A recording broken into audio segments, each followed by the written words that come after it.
know how to fight it. We're in a time of crisis. Protect the sisterhood at all costs. We should be leaders of the Imperium. This complacency is a disease. Hard choices will have to be made. When have I ever shied away from hard choices? You think you can replace me? I always wondered what your greatest fear would be. Now I have seen it.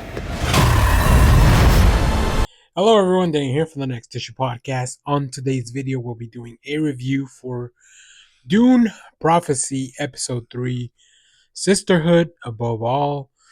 Oh man, what an episode. Jeez, I knew there was going to be flashbacks to the younger versions of Tula and Valia, but man, I did not expect them to go this hard on them. Very well done. We get the introduction of a character that is played by Mark Addy, who I'll always love. Knight's Tale, of course, Game of Thrones, and many, many other things. But man, I gotta say, like, both versions of Valia and Tula are hitting hard. Like, all the performers are just doing excellent work. This episode was pretty far away from the Emperor, which I really like thematically because Valia has just been exiled along with the Sisterhood from being next to the Emperor and the Empire. So it makes sense that we would spend an episode away from that, right? I think just as the I think structurally it works very well with the idea of the show. So let's get into some spoilers. So if you haven't seen the episode, make sure to go back and check it out. So we see Valia, present day, leaving the palace, as I just mentioned. She's just been kind of ousted by Desmond and the Emperor. So we get a flashback to young Valia and the Harkonnens and, whatever planet they got ousted to. It's a whaling town. So we see that it's cold, it's snowy, it's crap. Mark Addy plays Valia's uncle. I didn't write down his name, but you can find it there. I just refer to him as Mark Addy's character because that's who I wanted to see. And we begin to understand that Valia, her mission, at least at this point in her life, this is prior to the Sisterhood, is to correct the wrongs that had been done to the Harkonnen after the war. Right? They have been put in a bad spot because of the Atreides and their claims. And she just wants that to be fixed. Her family dislikes her because of all this. They feel like she's a troublemaker, except for her siblings, Tula, and we also meet Griffin, who's her brother, who believed that believed in Valia's ideals, like that there is a way to fix things, so that their family and pretty much everyone else can be brought back into the Imperium. We then find out that Griffin is murdered, believed to be murdered by Vorian Atreides, who was a person that was they were visiting, they were arranging some kind of trade route, trying to get a better deal. Whaling obviously doesn't leave much to the economy of this place, so it's kind of a shithole.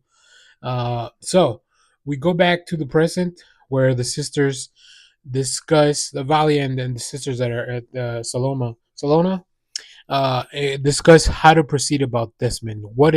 Who is he? Is he really, has he really been brought back by the worm? Who? How do they deal with that individual who they don't truly understand, whose powers and ideals and mission they don't truly understand? Meanwhile, we go back to Walk 9, where Tula is looking over Lila, who's still in a coma. She's stuck in the agony in that realm after the events of last episode. We then flash back to Tula when she was young, and like I mentioned, both performers, Tula and Valia, the younger versions, they did such a good job in this episode. I was drawn into their stories so well, and they're playing against such great counterparts that it's a tall task for sure. But we see Tula. She's out with who we believe to be a partner at the time, Ori. We don't know much about Ori, but she's brought in to meet his family. There's a hunt going on And I think we use this time to show her Tula's resourcefulness, right, and kind of her compassion where it comes from.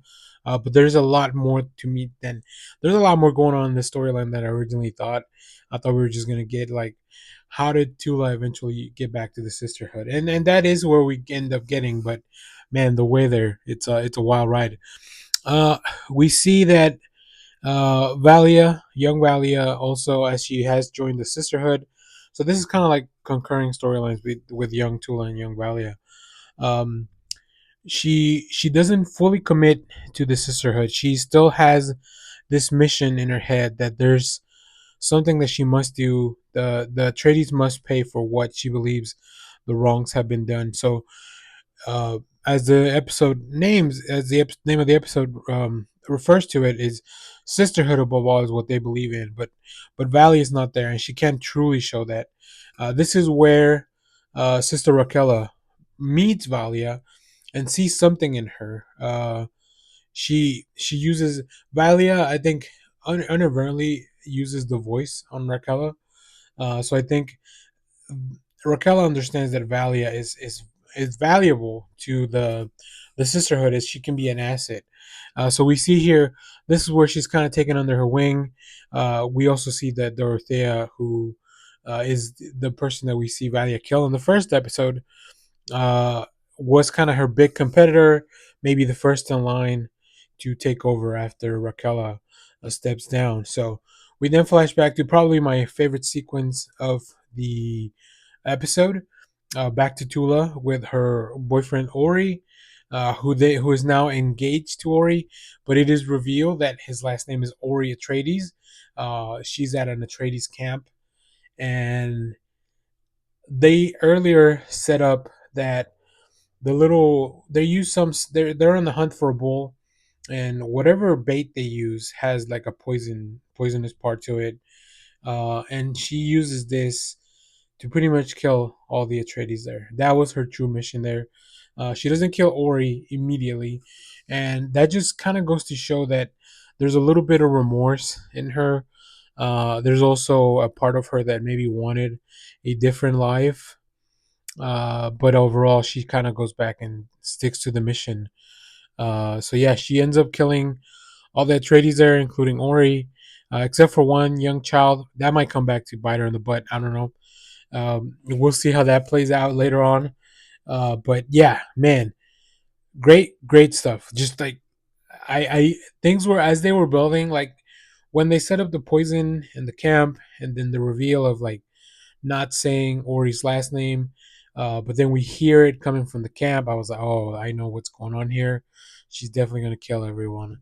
Yeah, so man, great stuff. Valia and Tula both go back home after Valia does not pass the test of the agony, the little drop, the droplet in the eye that kind of takes you to that place with your ancestors, and she's pretty much told by Raquela that if she wants to stay in the sisterhood, she needs to do this test.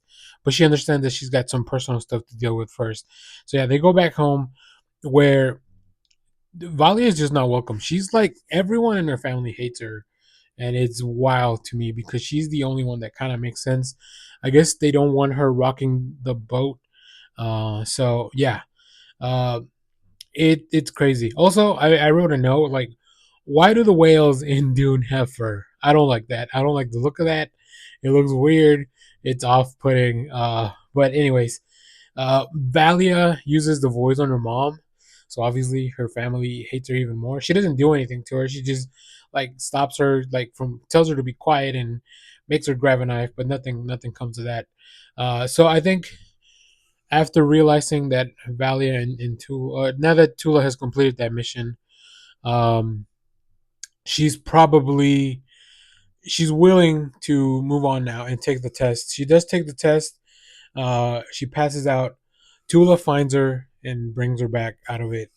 And they decide now. This is when they both decide to go back to the sisterhood. So it's really interesting. There's a few more things. So I'll go first with Valia in the present timeline, going to see her uncle, Mark Addy, who you can tell they're a lot better off now because of probably Valia's influence in the sisterhood, and also the fact that Tula killed all those Atreides, so like that probably gave some power back to the Harkonnen family, um, because they are like in this really big city, like big elevators, and of course Mark Addy, who was already an old character, old looking character, is back. Like he's like in this, I don't know, whatever mansion or whatever, so he's still alive. They do introduce a nephew to Valia, so I don't know. He also calls Tula his aunt, but I don't recall them having any more siblings. So I'm thinking if he could be Tula's son, maybe that was hidden because she did have sexy time with Ori. So I don't know, that maybe that'll come back to play out later. And he does look about the right age to be her son. Maybe a son that was sent back home to be raised in the Harkonnen family. Now that they were a little better off. The last thing we see is that Lila, who was stuck in the agony, has finally decided that she will be unplugged. She's been kind of in this comatose state, but Tula will not give up on her. In secret, she takes her back to the little room underground where Raquella was doing all her experiments, and we see that the sister, like, they still have forbidden technology, that artificial intelligence that uh, that now Tula's using to try to help Lila bring her back using spice. So yeah, very interesting. I don't know where things are going to go from here. We're already halfway through the series, and yeah, it just keeps getting better and better. It's really good. This series is really, really good. Um, the sets look well. They look like they fit in there. It's a really interesting mixture of like this is old timey stuff, but also they have technology to fly from planet to planet. But they're not like these really cool ships. They're very simple looking ships. So yeah, I don't know. I feel like if you have the technology to move from planet to planet, you should have better technology on your planet as well. I don't know. It's a lot. It's a lot. So, but there you have it. As always, thank you for watching, everyone. Let me know what you thought about this episode down in the comments. Let me know if I missed anything important. But I was watching with a keen eye. So yeah, stay tuned. We have more comic reviews, trailer reactions, TV recaps, all that fun stuff here in the channel. Thanks for watching, everyone. Bye bye.